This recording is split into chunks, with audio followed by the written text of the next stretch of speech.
The week got off to a pulse-racing start as the Carney government faced a confidence vote on the federal budget. And right up until the moment the votes were cast, it wasn't entirely clear whether or how the government would survive.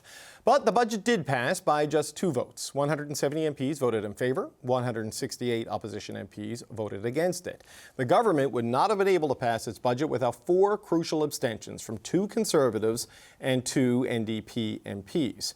Shannon Stubbs was on medical leave, the second Conservative there. Now, it almost looked like there would be 2 more Conservative abstentions. During the vote, 2 figures could be seen standing behind the curtains inside the House of Commons.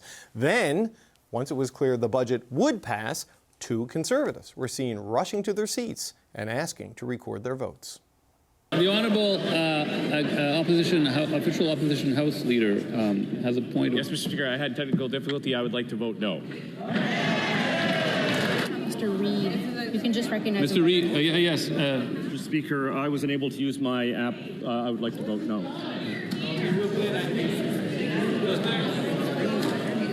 Anyone else? Okay, for the record, the office of Andrew Scheer, who is the House Leader, denies that the people behind the curtain were Andrew Scheer and Caucus Chair Scott Reid, despite what a lot of online detectives are suggesting. We're going to talk about all of this with our party insiders. Greg McEachern is a former Liberal ministerial advisor. Fred Delory is a former Conservative campaign manager. And Anne McGrath is a former director of the New Democratic Party. It's good to see you all. Right. And let's talk a little bit about what we saw there. I know in the aftermath of the vote, Don Davies and his caucus got hammered by reporters for propping up the government, but by the time it even got to them, 2 Conservatives had abstained. Liz May had voted yes. What do you make of what we saw in terms of the willingness of the opposition parties to let this budget pass through whatever means? Well, the main thing I would say in terms of the kind of reaction to it from the Conservatives in particular, and a little bit from the media, it's a bit childish. You know, I look at the 2 Conservatives standing behind the curtains. Why not just own up to it? Like, why not just say yes? I mean, and admit to what was going on. And I will say that, you know, watching how the NDP caucus behaved, I will give full props for being honest and straightforward. And you know, like, it was clear that they had a lot of decision making to do. And I think that it's very legitimate to say that they didn't really know what they were going to do until probably that day or even like later in the day. But then they did it. They said what they were doing. They came out and they explained it.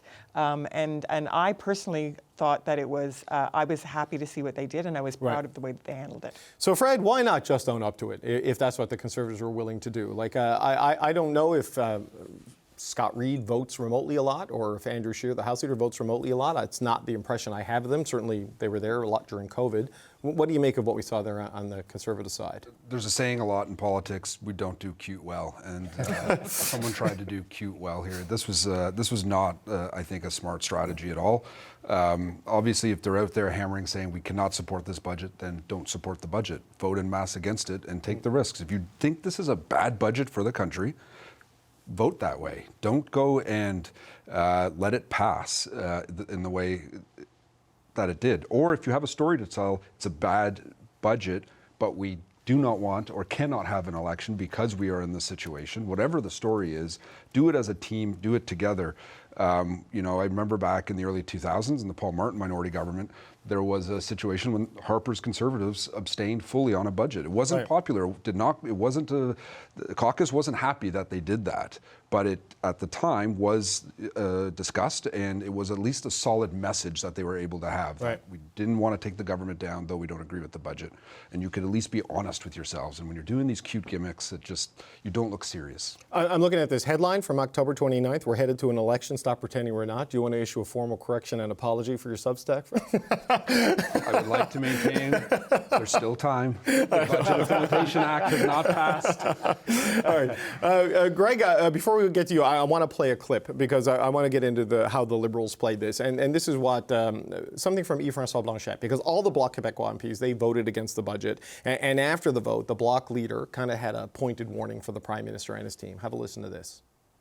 They were not good partners for anybody.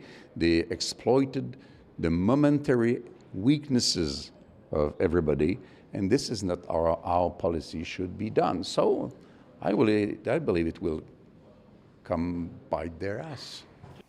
Okay, so Greg, it didn't bite them anywhere on Monday, it seems, but there was not really any negotiation beyond Elizabeth May gets a question from a Liberal slot to get Mark Carney to commit to something the government has already committed to. What do you take from that warning? Do they need to tweak how they approach things, or did they just recognize the strategic battlefield in Parliament and play it for a win? Well, I mean, first of all, the bloc leader was never entertaining negotiating. He was in a great position because he knew that, you know, it might be up to the NDP, who, surprise, surprise, you know, Conservatives were prepared to prevent an election as well. Mm-hmm. So that's, you know, perhaps easy for him to say that. And I know you were quoted in the Toronto Star earlier this week about, you know, the point of view from the NDP in terms of negotiations. I think that we might have been lulled into a little, you know, a sense of how minority budgets work by the supply and confidence deal, and that this was very different. And, you know, there's a question of, with a new government, is this, you know, on purpose, or is this just the way they're doing it because this is the way they think they can do it? But it seems the way they're going to do it, going back to the Prime Minister's first press conference, right? You know. But I will say, like the message that we were talking about last week about how the budget could have been sold better or sold has, I've heard from people since then, and that there are some efforts underway. They realize there are things around this that they could have done better. But it's hard to argue with success. Everyone that, every strong Liberal partisan, you know, when faced with your question, is going to pivot to the men behind the curtain, because it looked sloppy, it looked silly. I asked a couple of weeks ago, why are the Conservatives so allergic to abstaining? Because it seems obvious to me, and I think it was obvious to Don Davies and the NDP, that Canadians didn't want an election. It wasn't a great time for it. And the second part of what you said, Fred, which is, we don't like this budget, but we don't think this is the right time for an election. The Carney government cannot count on that next year. And I think you scared a lot of people this week when I think you realized it on air when you were talking to Don Davies, is in a minority parliament with a fall budget, every Christmas, we could be facing an election, you know, every Christmas. Right. It's a good time. Yeah, but look, you know, and Greg, you know, a good as a Liberal partisan to pivot back to the man behind the curtain. But and I do want to talk about the Prime Minister and his approach here, because, you know, his first press conference after the election, he was asked, would he try to seek an arrangement with the NDP? He said no. The follow-up was, why not? And he said, why? And we saw some of that here, right? There was no willingness to compromise on anything. And I know you were in the middle of the supply and confidence stuff with Mr. Singh and Mr. Trudeau. How do you see this working going forward in terms of the NDP and the Liberals in general? Yeah, well, I will say that, putting aside Monsieur Blanchet's colorful language, I think he's not wrong. I think that they are setting up a scenario that is very polarizing, and you know, whether it's a confidence supply agreement, like, you know, that's one thing. But even without that, in minority parliaments, you do have to work with other parties in some way. And I think that they are making a long-term mistake if they think that they can get away with this, because I think that it does create bad feelings.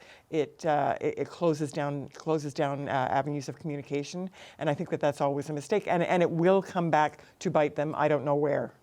So, what is your sense, though? I wonder, because there's been massive turnover and massive change. Is it a new PMO and new team figuring out how to approach this, or is it they've just set on a different strategic and tactical direction than what we saw under the previous Trudeau leadership? Yeah, I think it's probably a bit of both, but I will say that I do believe that this is like trying to distinguish themselves from the very unpopular last period of time with Trudeau. But even under the confidence and supply agreement, I will say that the Liberal government often underestimated the resolve of the NDP. Like, we saw that the pharmacare deal almost fell apart because they didn't realize how serious we were about the things that we thought should be in that. And I think that they thought that, you know, they didn't have to do very much. And I think we proved them wrong. So I think that there is that kind of tendency, but I do believe that it is a feature or a characteristic of this government to say, you know, we won, and, you know, too bad for all of the rest of you, and we're just going to proceed. And I think it's very short-sighted. So Fred, quickly. Just another thought. It hasn't come out yet, and perhaps it will come out. Perhaps part of the strategy to get the budget passed was around the floor crossing. iPolitics reported this back on October 23rd. It was kept pretty quiet for a while. It went away. It came back. We were told that there may have been as many as 12. So perhaps the strategy about getting the budget passed was becoming a majority government. Yeah, it could very well be, but that there's some sloppiness on the execution of that, But Fred, you said the Conservatives don't do cute well. I don't know if they'll be cute again on the next confidence vote, but if you watch question period and look at the social channels, this budget is the cause of everything that is miserable apparently in Canada. And if they wouldn't vote en masse as a bloc against it now, how do they then assert their opposition in a way that meaningfully threatens the government after what we saw on Monday? Well, the only way to do that is to truly do it when there's an opportunity to vote on something that's a confidence matter, and that's what we'll have to see what happens. If we go back to the spring, we go back to when we had the election, Carney had so much goodwill with this parliament. He had Blanchette and the Bloc Québécois said, we'll give you a year or two. We're going to support. We're all going to be a team. And that's gone. This quickly, it's disappeared. And no real, other than maybe they haven't played the politics well. They haven't tried to build some kind of relationship and try to do some kind of typical horse trading or deal making with the other parties. And, I look at the name of the show and every few years I make a quip about it. They're focused way too much on the power and not the politics.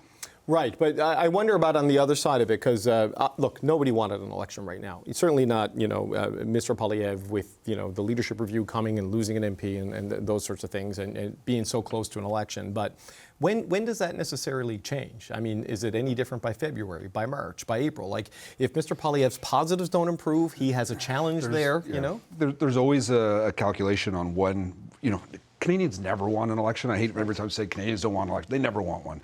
It's not about that. It's about when do you think your party could put the best foot forward to win an election. Typically, that's what it comes down to. But going back to the last two times we had minority governments come down, one was when Ignatieff and Layton brought down Harper, which ended up with the Harper majority. But that was an opportunity. They felt that they could do some damage to him. Go back a few years before that, when Layton and Harper teamed up against Martin, and that was after the sponsorship scandal, when the massive information came out that it was now time. We lost confidence in the House. So I think you have a story you've got to tell about why you've lost the confidence of the House. If you're the opposition parties, and why you want to go into it. And right now, we don't know what that narrative is because, if it's this budget, they're still supporting it by allowing it to pass. Right. So Greg, how worried are Liberals about what goodwill is there could run out and patience with the public could start to get tested in terms of making progress on the big trade issues, the economic diversification issues, because the big macro project that Mark Carney's engaged on is something that will be measured in years, right? Not weeks and political polling. So, what do you think the horizon of patience is at this point? So this concept of vibe, I think I'm probably aged out on, but I would say that most partisans watching always have a gut feeling. And I remember the summer of 2024, spending some time in Nova Scotia, people that I used to work with in politics or government or just know us from the show would say, not very happy with Trudeau, but I don't like that other guy, Poilievre. And that kind of is what we saw happen. I don't get the sense right now that if the Liberals went back out in an election, they felt that they would at least get what they had achieved. There may be, I'm with you, Fred, that Canadians always say that, but it's tough to make that case for two elections and one calendar year, just, this quickly. I hear you. Case by case, but since 2000, we had a majority election in 2000, 2011, 2015. The norm seems to be minorities. So maybe that's a message for the Carney government. This is the way that you've got to work. Yeah. But I don't think this is a trick that you can always count on. There is this feeling right now that the Conservatives are all over the place. They're talking about the Prime Minister's travel and nothing is coming out of it. And then the next day, big announcement in the UAE. There's on small potatoes kind of stuff. Opposing for the sake of it and not actually. And I hate that. The job of the opposition party is to oppose. No, it really is to give an alternative and to say if we were in power, we'd be doing things differently. And that is a good opportunity when something good is happening or you agree with, say that, and then you can move on or talk about how you could approve it. Opposing for the sake of opposing, there's some clips right now of Conservative MPs that look very wild-eyed in the House, and I don't think it's doing them very well. Yeah, look, there is a difference between holding them accountable and then, automatic opposition, and we'll see how that evolves. But and just a final point on this, and I want to switch to the U.S. issue. When I watch Question Period, and I attended Question Period on Monday to see it in person, there's a lot more fight in these Liberals in QP now than there was a year ago. I mean, obviously the political circumstances are different, but they're more confident and willing to hit back in a way the Trudeau era was not punching back. I don't know what that means for the life of the Parliament. You know, like if they're the Trudeau Liberals were kind of pessimistic and down because they knew what was facing them. I don't see that now, and that may mean they're willing to be more daring. How do you view it potentially? Well, I think that it is true that, you know, when people say that the Achilles heel of the Liberal Party forever has been arrogance.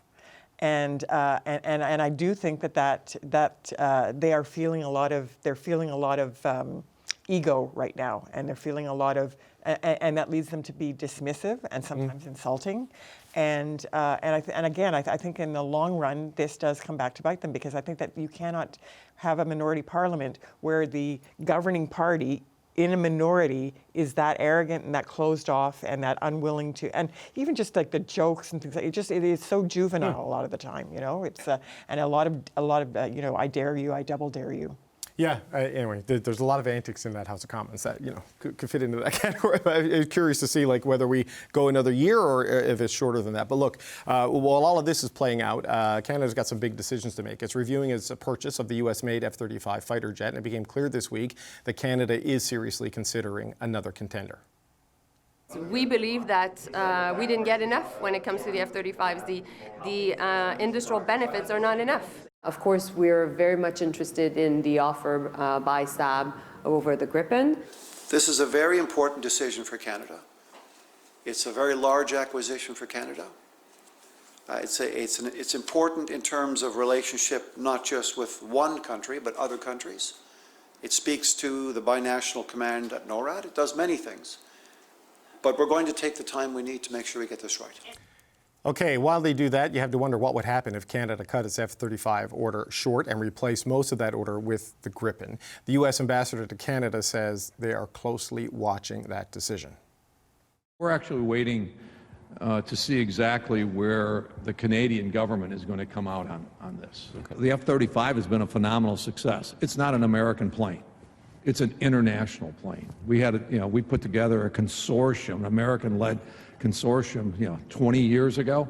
Canada was one of the first to sign on, but, Canada's going through a review of their defense industry. We need to know what it means that you're going to build a Canadian defense infrastructure. Well, clarity is always good. Also today, U.S. Vice President J.D. Vance entered the chat, taking issue with Canada, but not over its defense policy. He posted this online. While I'm sure the causes are complicated, no nation has leaned more into diversity is our strength. We don't need a melting pot. We have a salad bowl, immigration insanity than Canada. It has the highest foreign-born share of the population in the entire G7, and its living standards have stagnated. Vance goes on to say, and with all due respect to my Canadian friends whose politics focuses obsessively on the United States, your stagnating living standards have nothing to do with Donald Trump or whatever boogeyman the CBC tells you to blame. The fault lies with your leadership elected by you. So, Fred, things are obviously improving on the Canada-U.S. file. Look, there's the trade war that's happening. This is culture war stuff, seemingly, on immigration with J.D. Vance, just kind of out of the blue, all with defense procurement hanging over it. I mean, what do you just make of all of this happening this week? No, I don't know what I'm supposed to say to that. Well, look, it's interesting. He says, have we fixated on the U.S., and he seems quite fixated on us, to put it. He even talks about the public broadcaster. So he certainly has thoughts. I don't know why he's having that discussion at all. I don't know what spurred that on. Back to the planes, though, the whole F-35 thing, it's strange. 30 years we've been trying to get these planes. Yes. I don't know, if we cancel that and go to SAB, do we have to spend another 30 years? Is it a start over? Well, the president of SAB was on the show last night and said he can have planes in Canada from their factory in Sweden in 3 years if we buy them. Huh. No capability gap or nothing. They'd be here in 3 years. That's what he says. We'll see, right? Yeah. Look, this whole thing, I don't know. We're in this new age where we have this tense negotiation and debate, and we have it on social media and clips everywhere now. So we're all seeing everything live, and it just makes it all so much more complicated. I don't know what's going on behind the scenes in terms of a deal, but hopefully something comes together soon and we can be done with this stuff. Yeah, Greg, they started the F-35 procurement plan the year I graduated university, and the first ones would be delivered the year I qualify for 10% off at Shoppers Drug Mart. You know, that is a wild chunk of time. Yeah, exactly. But, you know, I just, the choice being presented to the government now is Sweden, a middle power that believes in multilateralism, that is not a bully, putting 10,000 jobs potentially on the table in Canada if you pick their plane over the U.S. I mean, it is an interesting proposition and dilemma the government is facing here. Yeah, and Sweden has been a good ally, geographically, very key position, very key things around NATO. Look, in the 60s and 70s and into the 80s, there was a Swedish company, Stora Kopparberg, and they had a couple of other names that ran like pulp mills. In my hometown, the town I grew up in, they were considered to be a very, very, you know, good steward, you know, in our town. I was walking by the War Memorial, coming back from the post office. There's the King and Queen of Sweden putting a wreath on the National War Memorial. Yeah. Very, very nice message. Sweden did a really good job. They had people on your show. They had people on other shows. They did this really, really well, and at a time when Canada is looking elsewhere, and so are other countries. And the American ambassador here told us many times that the 51st state stuff we needed was a joke, we needed to move on, and there he is raising it again. There's an old commercial, never let them see you sweat. I feel like the ambassador was sweating there because all of a sudden he was talking about this. You've got the vice president talking about this, mentioning the CBC. You wonder who he talks to. Jamil Javani and he are supposedly old friends. There was a time in the spring where we talked about Danielle Smith, and if there were communications going on to the Republicans behind closed doors, Canadians would not be happy with that. Turns out she did a podcast with Steve Bannon. She had a couple of weeks of bad press on that. I am curious about the level of detail in the vice president's tweet there. Who are you talking to in Canada that would give you that impression that we have challenges, David, but it's not because of immigration. We've had productivity problems since Ralph Goodale was doing budgets for Paul Martin. Do not blame it on immigration, and if the Conservatives want to go along with that, I think that is an area they ought not. Well, I just wonder, Ann, more about, you know, this is the heartbeat away from the presidency guy tweeting about this, you know, in this sort of way. And, you know, as we face this choice on what to do economically and what to do militarily, interesting, the president of Saab said last night, we're not campaigning here. I'm like, no, it's just the king and the queen, the deputy prime minister, the defense minister, 10,000 jobs and a media blitz, but it's not a campaign. I mean, where do you think the government should maybe go on this, right? Because you do risk upsetting the U.S., and there are jobs here connected to the F-35. For now, because who knows how they'll alter the deal. Yeah, right? I will just say on the Vance thing that if his good friend Jamil Javani is his good friend, Jamil Javani had an event this week that several Conservatives went to about what he called liberal racism that was railing against diversity, equity, and inclusion. So there seems to be a little bit of a symbiosis there between what Vance was saying and what some of the Conservatives here were doing this week. On the jets themselves, I'm watching the defense and security stuff and seeing like incredible amounts of money just sloshing around right now. And I just wish that there was some way to get the health budget into the Defense Department. And maybe we could appropriately fund health care. But that's the Premier's job, right? Defense is the Prime Minister's job, right? The provinces have, the Premiers have gotten off the hook for a lot of things over the last decade, quite frankly, and healthcare, housing, and municipalities are a big part of that. But just on this, I mean, if you are Canada, can you risk moving away from the U.S.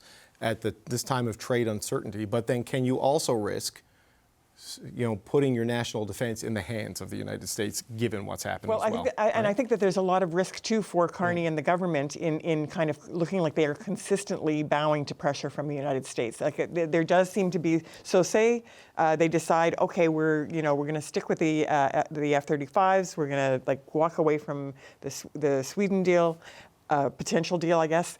And, you know, then what's next? Like digital services tax, the reciprocal tariffs. It seems like we are constantly backing down. And there is, again, a problem there with the message of the campaign, which was elbows up, and the behavior since the campaign, which is very much elbows down. Okay, I got to get a quick reaction from each of you here. We have some breaking news reporting. Not unexpected, so it's not a big surprise, so just relax. My colleague David Thurton is reporting. He has confirmed that Alberta and the federal government are expected to sign their memorandum of understanding on Thursday.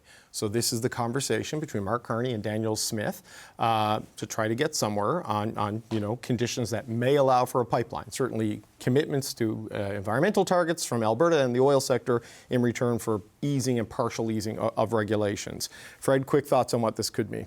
Oh, look, it's a big win for the Prime Minister and for the Premier if this happens. If they could actually align themselves on something. When all of the premiers were with the Prime Minister, there was one premier that was a bit of an outlier, and it was Daniel Smith because of these issues. And if he could somehow make this work, this could be very good for everyone. Okay, so Greg, if there's a deal to help pave the way for a pipeline on Thursday, do we get resignations from the cabinet from certain people by Friday? How do you think, what's your reaction to this? Liberals are pragmatists, so they are now. We always are. But if you don't like these policies, they got some other But listening ones. to what Fred said, I mean, if it was a year ago this time, I would have seen a pig fly through the studio. Yeah. So it's remarkable how much can change. I do also think, like I'm cognizant of what Premier Eby said. I'm aware that it does not look good for the Premier of Quebec, if we're looking at going eastward on this. But this may be a time that perhaps since the early 90s, where the level of premiers that the level of attention and input from our premiers in our federation is probably going to be at the highest we've seen in probably 25 years. Yeah, and your thoughts on this? I mean, we don't know the specifics, obviously, but broadly, it's spelled out in the budget and in what they've been talking about. Maybe life for a pipeline. I think that there's trouble ahead. I think that, people keep talking about this grand bargain. Well, part of the grand bargain to get the TMX pipeline was the tanker ban. That was tied to the support for the TMX pipeline, was having a tanker ban, protecting the northern part of British Columbia. And I think that where the trouble is really going to come on this is from inside the Liberal caucus. There are Liberal MPs who are very, very adamant about this, and that's where the trouble is going to come on this. I think that there's choppy waters ahead for sure on support for a pipeline that does not have the support of Indigenous communities, does not have the support of the province. Yeah, I don't know if the MOU would do it, but certainly an actual pipeline sanction, that would be a whole different thing for people like Stephen Guilbeault, and I'm not trying to single him out, but like his life's work has... There's a lot of MPs, a lot of MPs in the Liberal Party. Gregor Robertson, Jonathan Wilkinson, Patrick Weiler, there's a lot of MPs in the Liberal BC caucus that are opposed to this. And got their way for a long time. Yeah. Okay, we're going to have to leave it there. Maybe we'll talk about this next Friday, because if this is signed on Thursday, do your research, gang. Fred Delory, Greg McEachern, Emma McGrath filling in today for Mel Riche. We always appreciate it, gang.